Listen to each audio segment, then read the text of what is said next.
All right, so calories, National Preparedness Month. We're prepping to make some jerky. Currently cutting a flat iron steak. No, this is top round. I forget what it is. This is top round. Yeah. That's a flat iron. Yeah. Yeah. Yeah, sorry. So, calories.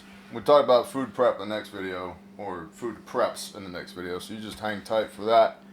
But regarding calories, I've done the math on this. You can eat whatever the hell you want, whenever you want. That's entirely up to you. I'm just telling you what I do / what we do. Done the math on this. A military-aged male engaged in strenuous activity in order to not lose muscle mass requires an average of 3,200 calories per day. 3,200 calories per day. Military-aged male, age 18 to 35-ish, strenuous activity, 3,200 calories a day.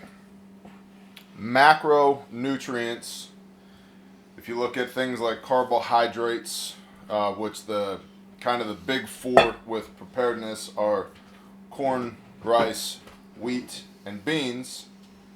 Those big four all have, on average, 1,600 calories per pound. 1,600 happens to very conveniently be almost exactly 0.5 of 3,200. Actually, if I check my math, it's exactly half of 3,200. So that means, on average, macro calories, not micronutrients, macro calories, you need 2 pounds per day of corn, rice, wheat, or beans. Or, 2 pounds of ribeye, or 2 pounds of lamb tenderloin, or 2 pounds of whatever, 2 pounds of salmon. 2 pounds. Corn, rice, wheat, beans, or whatever you're into. If you're into cruelty-free organic quinoa that was blessed by a rabbi, whatever, bro, don't care. If you extrapolate 2 pounds times 365.24 days in a year, you get a number that's oddly close to 750 pounds. If you divide 750 pounds of food per person per year in 30-pound increments, because that's roughly what will fit in a bucket when it comes to grain, you end up with 25 buckets of grain. Corn, rice, wheat, and beans, the 4 kinds. So, that's the basic math on grains, the big 4 again being corn, rice, wheat, and beans. If you have more questions on specifics with that, you can and should use the YouTube search bar, which is the second largest search engine on planet Earth, owned by the first largest, Google. And in the YouTube search bar, put in Bear Independent Food Storage or Bear Independent Prepper Classroom. Whatever you got. And if you're wondering, Bear, how thick are you slicing that? Technically, it's supposed to be 1/8 of an inch, but if we're being honest with ourselves, it's probably closer to 3/32 of an inch. What are you doing, camera lady? You're a little bit. I don't care. I don't care. Okay. It's whatever. They're Well, not. If I they're fixed it for you. if they're watching this video for the visual, they probably got bigger problems, So anyway, 3,200 calories per person per day, military-aged male engaged in strenuous activity. I would submit to you that surviving the end of the world as we know it will probably be a strenuous situation, and most of us will probably be doing more physical work on a daily basis than we currently do. Not all of us, just most of us. Also, not everybody's a military-aged male. For example, my 7-year-old daughter is neither military-aged nor a male. I still prep for her as if she is a military-aged male because that gives me some headroom in my preps. If I prep for everybody as if I put everybody in the highest consumption column for round math, it gives me a little bit of headroom. So when it comes to long-term food storage in 5-gallon buckets, do I need Mylar? How much oxygen absorption? Does it have to be a food-grade bucket? Prepper Classroom, Bear Independent Prepper Classroom. YouTube search bar, Bear Independent Prepper Classroom. One of you super nice people can probably find a link to it. Yes, I'm looking at you, JS Badger. Put a link in one of the comments and I'll pin it. Prepper Classroom.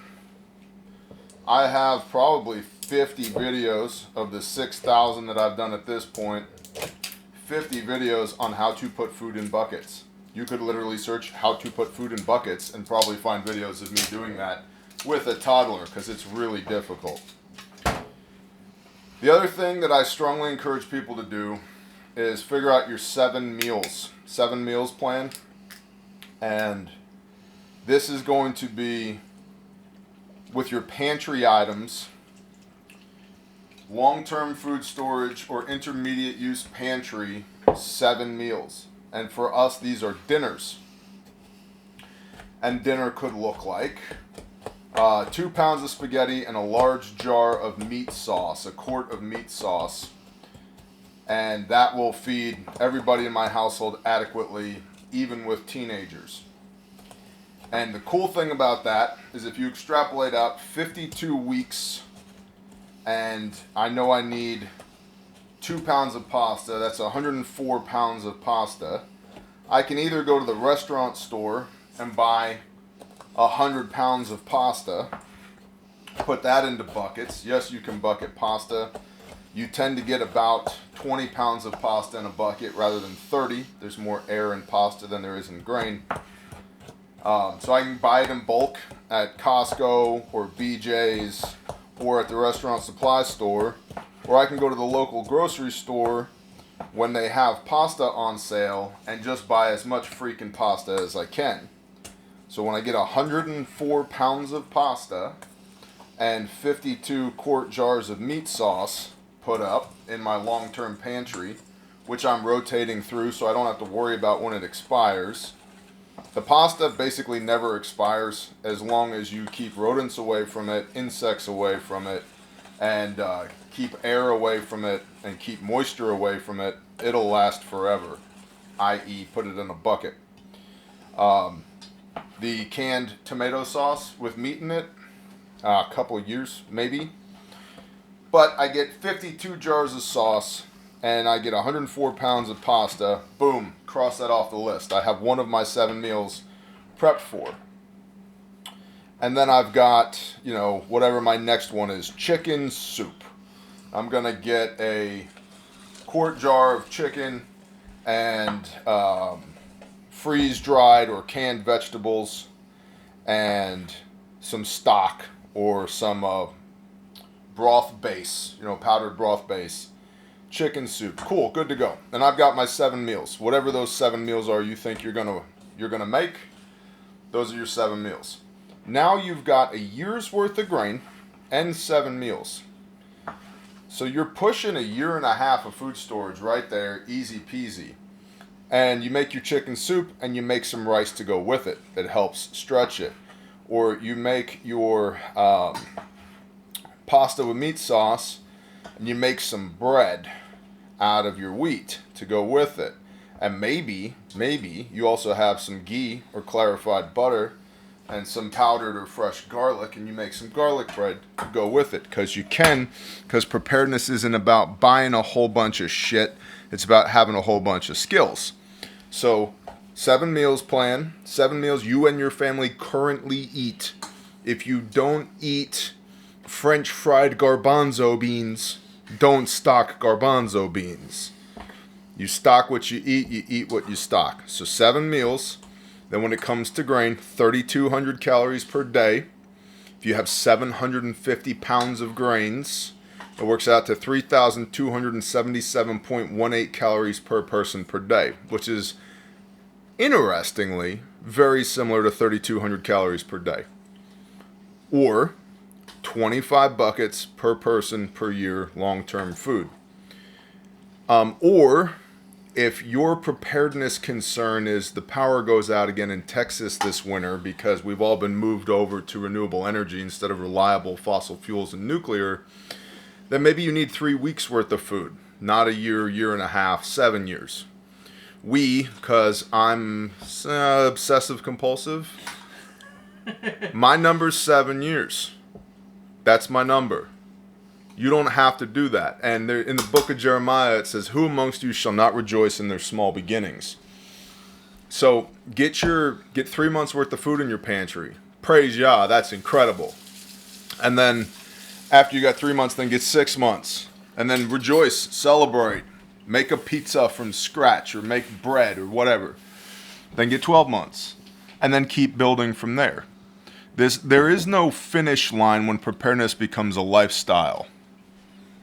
Boom, marinating, the jerky, which will go in the dehydrator, which will also be mentioned in the next video. Yeah, I'm about to vacuum seal it. Oh.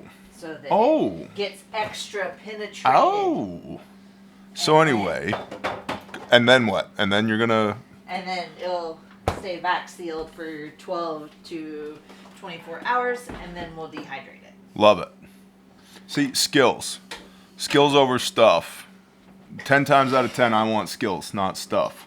But it's a lifestyle. So if you're concerned about a winter storm, maybe you need a month's worth of food, not 7 years. If you are concerned about a catastrophic collapse of the system as we understand it that may never come back, maybe 7 years is your number. You know, if you happen to read Genesis chapters, 48 through 52, something like that. So anyway, calories. Those are the numbers for calories. I've researched about 15 different national and international studies about how many calories somebody needs per person per day. You should also absolutely supplement micronutrients. These are going to be your green foods, your orange foods, your red foods, your purple foods, a lot of which will grow in a garden. Doesn't matter where you live.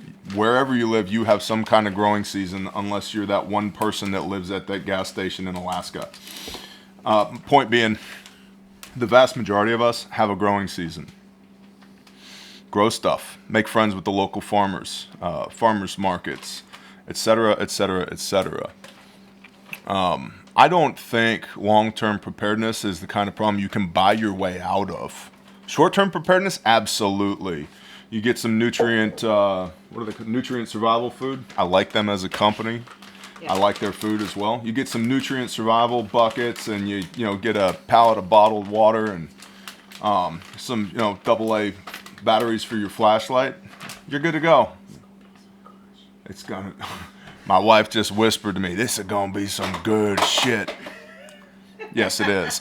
Anyway, we're going to make jerky. So that's the calories portion of National Preparedness Month. I hope you all have a blessed day. Shalom.